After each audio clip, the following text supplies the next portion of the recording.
Should you be on TikTok? Why should you be on it, especially when what you've heard about it is that it's a music or a dance kind of platform and it seems to have nothing to do with growing your practice? Well, did you know that holistic health practitioners, there are practitioners out there who are getting new patients from this hottest growing platform?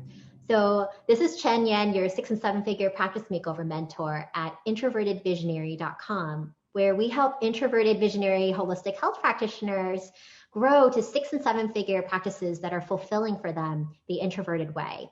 Today, I'm super excited to be bringing on Dr. Matthew Loop. He is a social media profit strategist, an international best-selling author, and he's actually trained over 8,400 doctors in 25 countries about social media strategies that bring in patients. So I'm super excited to have Dr. Matthew Loop here with us today. Welcome. Good to be here. Thank you for having me. Yes. So could you share a little bit about what your journey was like that got you interested and also now an expert in social media profit strategies? Yeah, absolutely. So I graduated from chiropractic school in 2004. And like many natural health providers, all I wanted to do was help people. So I got out of school and was decently good at bringing people in the office. But, I went through a learning curve, a lot of hard knocks, spent a ton of money. My credit cards were maxed, tried a lot of different advertising gimmicks and all that other stuff. And got to a point one time where, I was so low that plus I've got $130,000 plus in student loan debt, where a friend's father had to cut me a check for $2,000 to float me along. And I'm thinking to myself, I'm a good practitioner, a technician, but something's not clicking with this marketing thing. And yeah, I was moderately busy. And unfortunately at school, I didn't learn the fact that the whole insurance game, that if you submit a claim to the insurance company, it could be 1 to 3 months before you actually get reimbursed. So again, naive in business. And just hit a point to where I thought, man, I have to figure this entrepreneurial stuff out, this marketing, because I feel a good doctor. And right around that time, a little social network called MySpace came along. Do you remember MySpace by chance? Yeah. Well, if you can believe it, I was attracting patients in my office from MySpace. And I didn't know what I had. I didn't know how new this whole thing was. But what I did know is I could connect with people locally in my community that were less than 5 miles away that had certain interests. So I began to build my network on this platform. And just by chance, 1 to 2% of the people that I came across were like, hey, you're a chiropractor. Can you help me with this? My neck pain or back pain or whatever. And so I thought that this is so incredibly fascinating. And I really began to ramp up the efforts. And as I did, then I had other friends and colleagues that were asking me like, hey, how are you filling your practice with people from this quote unquote kids network at the time? And I began showing them. And then YouTube came along in about 2006. And then from there, Facebook opened up publicly shortly after. I think it was in 2007. It used to be just a college network. And I've just had my finger on the pulse of social media since then. And, as that trickle of patients turned into a couple dozen per month, I just had friends and colleagues that were asking me for advice, and it was cutting into my practice time. So I'm like, I got to figure out how to take what's up here and turn it into an information product or something. And that was a whole different learning curve in and of itself. Not even close to as easy it is nowadays. And then once I did that, I noticed that my secondary source of income from the consulting and the online courses eventually overtook my primary practice income. And I thought, this is an amazing thing. I love helping patients in the office, but if I could help thousands of doctors reach millions of patients, that would be a pretty darn cool thing. And that's when my trajectory really shifted into the consulting side of things. And, since that time, I've spoken at many cool places in the natural health professions, NASDAQ, on the campus of Harvard, and a lot of amazing opportunities that have resulted from the way that I've been able to use social media. So that's really what I try to teach doctors and natural health experts how to do, is to use it in a certain way to build influence in your community. So obviously you can help more people and generate more revenue because of it. Wonderful. And what have you noticed are some trends? I'm super excited to ask you this because you are just in the trenches. You're using it for yourself. You're also helping chiropractors and other holistic health practitioners with this day in and day out and seeing what works and what doesn't. So what have you noticed are some trends in social media right now? And where do you see it going?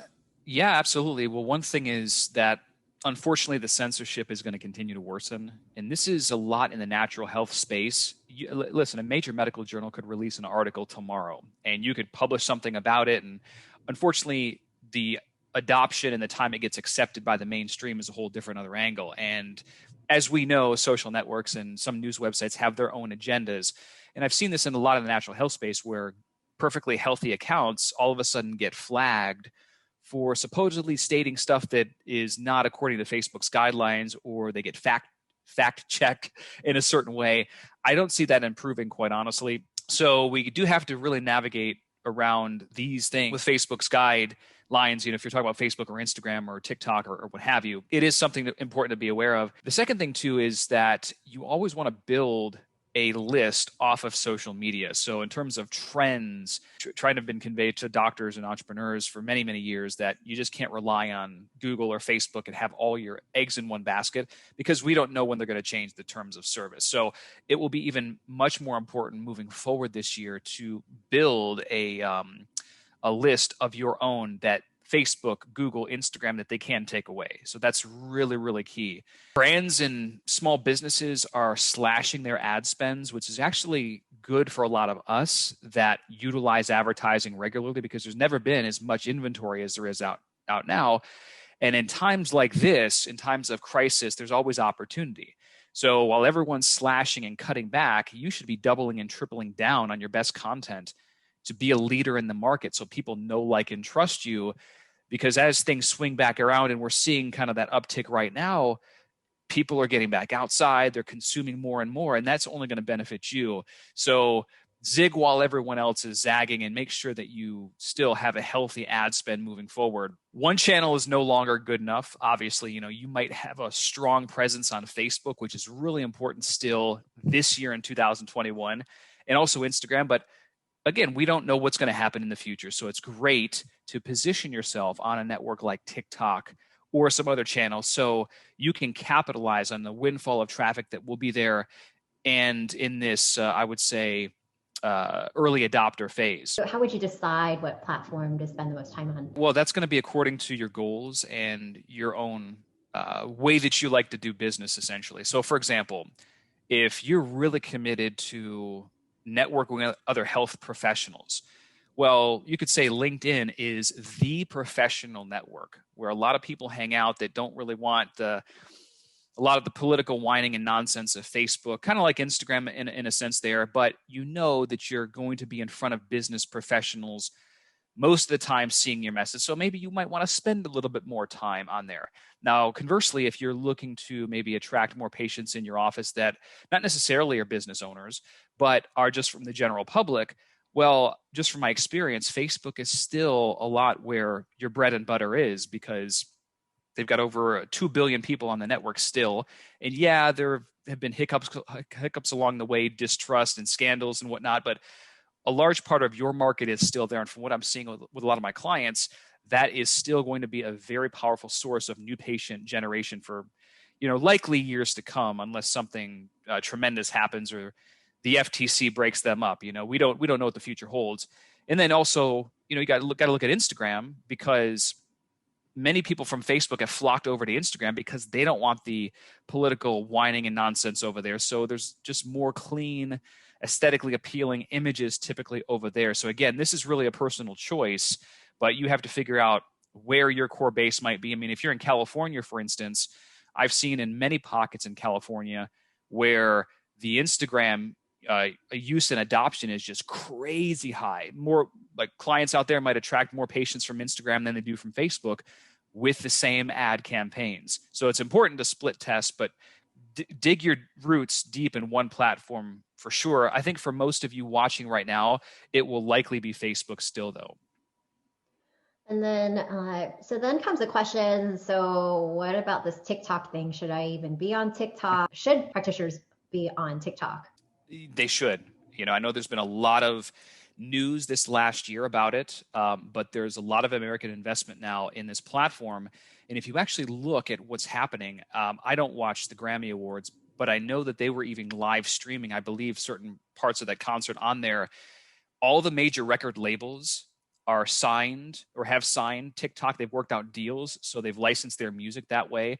And the list goes on with like everything that way. In fact, I read a statistic a few weeks ago that the average user, if you're comparing Facebook and TikTok, the average user spends more time on TikTok every day than they do on Facebook, which is pretty interesting if you think about it. And when you go over there and navigate, you kind of realize why. There's a lot of fun stuff going on there.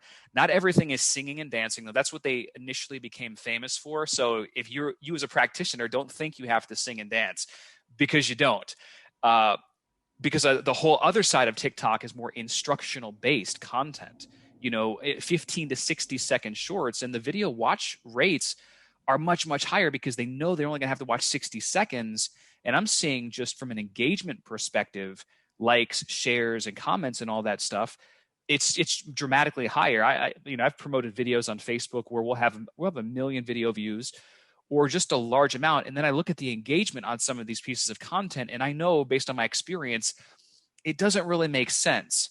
Sometimes Facebook feeds you, I don't want to say junk traffic, but you don't, like, your impressions are slightly different than, let's say, on TikTok, versus you could have a video that has 1,000 video views there, and you might have 200 likes, 100 shares. I mean, it's just, the engagement it appears to be a lot higher. So for many reasons, you as a doctor or natural health expert, you have to be on this platform right now. That's where a lot of the attention is going. I love what you bring up about that, because it's so true. Facebook it's not the same as it was in earlier years. And I think in more recent years, more people are talking about, oh, I don't know if I want to be on Facebook, whereas, that wasn't as much happening in the past. And so, and just views, or maybe people not even seeing anything, like Facebook has become a pay to play platform pretty much. Sure. And whereas TikTok, there's still area of opportunity to be seen, and there's area of opportunity for more engagement, which 100%. In the end, engagement helps lead to bring in new patients, not just, oh, here, I just posted today and hope somebody sees it. Absolutely. And give you a great example is that, when was it? It's probably like a month ago. I posted a video on there, and now my content is not like, some of it is health related, but others, social media, business growth type stuff. But I posted a video, and within 3 days, it garnered over 500,000 organic views just on this platform. That was all organic, wow. No paid reach. And, this is coming from somebody, again, it's been, as YouTube launched in 2006, where you could post a video on YouTube and come back a couple of days later and have 10,000 video views, which is awesome. The viral opportunity on TikTok, I personally have never seen that before on any platform. It's pretty darn interesting when you get into it. So the likelihood that one piece of content will eventually go viral is actually pretty high if you do certain things in a certain way. And then once you get a piece of content that goes viral, bam, you're going to get a ton of followers, and that's going to really hit the momentum for you. So all I'll say is get while the getting's good, because like Facebook, there will come a time, who knows when this is, where they're going to start to say, we've got this advertising platform, we've got 2 billion users, we now want to make some money, so we're going to charge you for the organic reach, just like what Facebook is doing. Yes, definitely. That's where most social media platforms trend to become. So I think you were talking about this to me before, how it's like early adopters always profit the most, right? And get the most 100%. Out of the platform. Oh, yeah. Especially if interested in not just having reach, but also being able to attract patients from it, new ones from it. So what would you say as far as, we got a question before this interview about like how does TikTok work for practice growth or business? And maybe a high level overview, because I know like you were mentioning, a lot of practitioners still think that it's like music and dance, if they haven't really checked out the platform. So you just give a little high level overview about that as well. Yeah. It's a real simple app, just like Facebook is on the app right now. So you'll download it from, the App Store. And then when you log in, you have a news feed, just like you have a news feed on Facebook. Videos are typically 15 to 60 seconds, and everything is video there on the platform. And you can choose who to follow, and just very similar to how other social platforms work. So not much really changes, but you notice that there's a lot of fun stuff. There's a lot of entertainment. And initially, it just almost elevates your mood. Versus lately, and especially in the last year, 2 years, Facebook is, you go there and you don't really feel good when you get off a lot of times. So there's just a totally different vibe. And then you kind of like, as TikTok knows your likes and your interests, they can tailor content to you. There's a search bar. You can search by keyword, by profiles, just like you would on Facebook to get your people. It is very fascinating to how they can tailor stuff to you. So that's like an overview of how it works.